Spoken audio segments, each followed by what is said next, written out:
साहेब सभी का बाप है, बेटा किसी का नाई। बेटा होकर जन्मे वो साहेब नाई। साहेब एटला डिगरीवाळा नहीं, अरे ये तो भिखारिયું છે। અરજી લઈને જાવ એટલે પરબારું કહે કે આની માથે વજન મૂકજો નકર ઉડી જાહે। साहेब सभी का बाप है, बेटा किसी का नाई। बेटा होकर जन्मे वो साहेब नाई। स्त्रीना पेटे જેટલા જન્મે છે, પછી રામ હોય, કૃષ્ણ હોય કે બુદ્ધ હોય કે મહાવીર હોય કે દુનિયાનો કોઈ પણ ભગવાન હોય, જેટલા સ્ત્રીના પેટે જન્મે છે એને અવશ્ય મરણને ચરણ થવું પડે છે।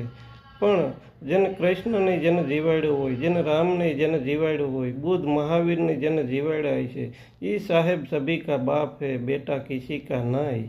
वो बेटा होकर जन्मे वो साहेब नाई। એ સાહેબ જે કીડીને કણમાં, હાથીને મણમાં જે પૂરું કરે છે, અરે दूध साकर दे से दाड़ी ये दान में આપણને, ये साहेब सभी का बाप है, बेटा किसी का नाई। ये बेटा होकर जन्मे वो साहेब नाई।